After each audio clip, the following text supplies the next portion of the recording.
Welcome back. It's time for Real Talk. And I am excited to put Sandy on the spot today because we have had some interesting feedback about episode 12. And it was with an expert, Kath Hackinson, and she's from Sex Ed Rescue.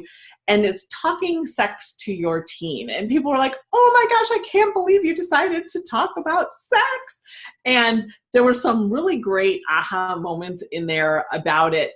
About the whole interview. So if you haven't seen that, but where I want to go with it today is so often we have our experts come on to the show and we just want you guys to know that we actually put the information to play into our lives as well, because sometimes, we're parents of teens and 20 somethings and we need all the help we can get as well.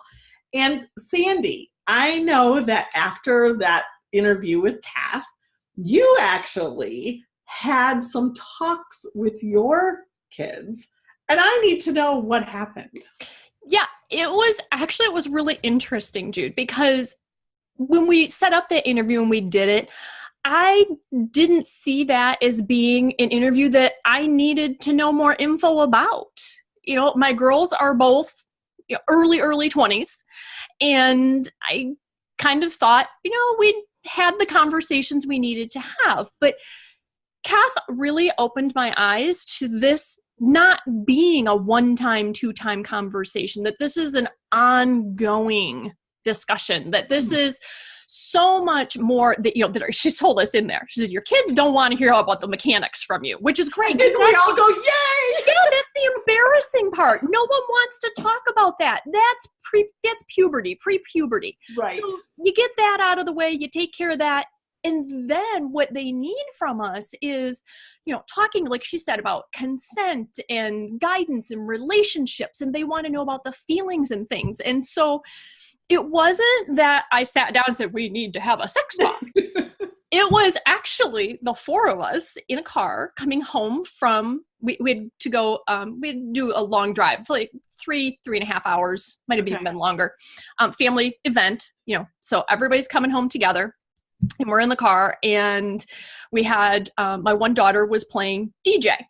And so we were going around and taking turns picking songs. Oh, okay. And those, I know we have a couple of friends of ours from college who listen, and they will know Paradise by the Dashboard Lights by Meatloaf was a big thing that we messed around with in college. So if you haven't heard the song, basically it's that teenage song of the guy and the girl parked in the car, and he's, wants to go for the gold, and things are hot and heavy, and she all of a sudden says, stop, I need to know if you love me. Right. And then it's this conversation back and forth and whatever. So I had not really thought in detail about what the song was, and I just pulled it out. And then, of course, because, the kids are in the car, I'm really thinking about this. I am no longer in college. I am now a mom. Oh my gosh. My kids in the car, and I'm listening to this, and I'm like, okay, didn't realize just how detailed this was. But it was funny. We did not have a big discussion about that. My poor husband is in the back seat. Thank goodness for him. He was just in the corner kind of going, oh my gosh. We'd stuck my daughter in the front with me because I was driving and she was DJing. Right. But what happened was that song playing, and just, we're making some casual and funny comments through it, but in a lighthearted way. I also made a couple of real comments. I didn't get serious. We were laughing and stuff, but I made real comments, and I made the comment. I'm like, that's a real scenario. That's a real thing, And that's exactly what Kath told us to do. Exactly. Take those moments and use them. So I love that you did that. Okay, go on. And we didn't, like I said, we didn't have a big discussion. My poor husband was just, curled up in the corner of the car. Poor guy, with the two girls. We do this to him many times as they were growing up. The conversations come up at rough times for him. But what happened was it opened a door. And over the course of the next week, I had major conversations with both of my girls. One, she and I were in the car alone driving up to college, and it probably lasted an hour and a half to 2 hours. And it was all of that it was that feeling side. How do you know if it's the right person? And well, this is how I'm feeling when I'm dating, or when this person does something like this. If, you know, when this guy held my hand, this is how it felt to me. And it was that place where they had these questions. Mm-hmm. And taking that moment, like Kath taught us, and instead of going, oh, well, we can't listen to that because, you know, that would be embarrassing, we went with it. And, you know, we made fun of the embarrassing moment. We're like awkward family moments and all that kind of thing. But it opened the door, and I had really great conversations about the important side of relationships and sex with both of my girls within a week. Mm-hmm. So, and mostly I wanted to talk about it too, you know, when you mentioned this, I'm like, yeah, it is a good idea, because like I said, I didn't think I was the parent who needed that interview. Mm-hmm. But what's interesting, what I picked up in your story, and I just kind of want to go here for a second, is that you mentioned that you opened the door and you listened. Yeah.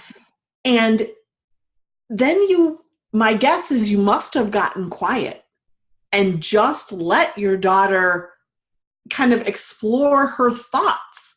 And I think that's the key when we're talking about these tough topics like sex. And thank goodness I do not have to do all the nitty gritty detail, because I just don't want to go there, even in the friend zone. I talked about the friend zone in one of our real talks or maybe it was a parenting moment over in our Facebook group, the live parenting moments that I do.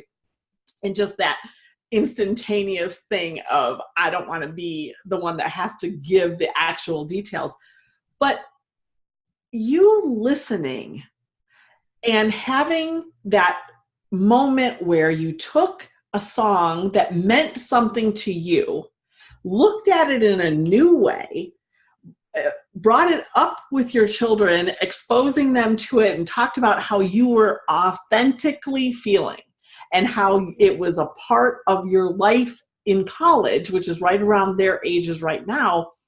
It did open that door, and it kind of brought your story, and you sharing it brings everything full circle about what we talk about to parents. It's not about what you say. It's creating that safe space that your kid, especially the teen and young adult years, knows that they can come to without judgment and be able to listen. And it sounds like that's exactly that moment you created.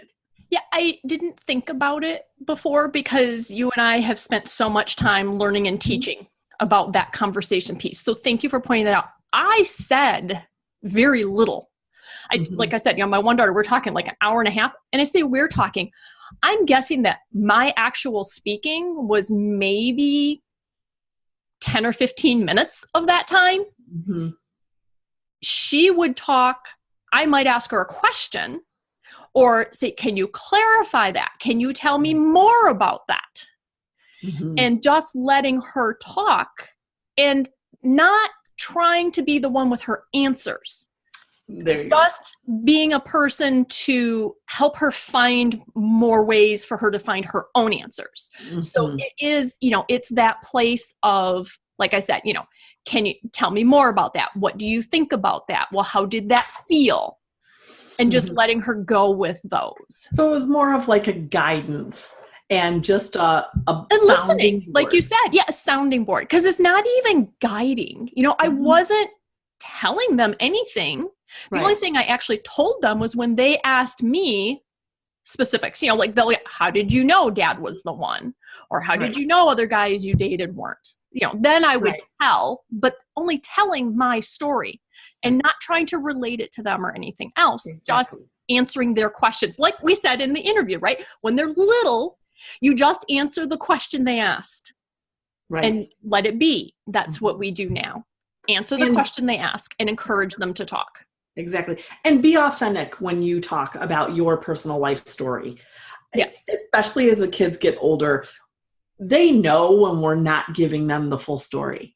Yes. And it makes them go, well, if they won't share with me, I'm not sharing with them, and they shut down. So if you're going to go somewhere, be prepared to go there in an authentic way because that will help your kids. And, you know, we could talk about this. Was there anything else you had to say, or else I'm going to wrap us up? We need to wrap up. Okay. Well, we just want to thank everybody for being here on this episode today. And if you've liked what you heard, be sure to like, subscribe, and share, because that's how we help other people find us. And if it's your first time listening in, welcome. Here at Mighty Parenting, we are more than just a podcast. We're actually a community that supports one another in this navigation of raising our teens and parenting our 20-somethings. And you too can become a Mighty Parent. Visit us over on mightyparenting.com and choose the path that works for you. And until next time, this is Judy Davis and Sandy Fowler, encouraging you to be a mighty parent.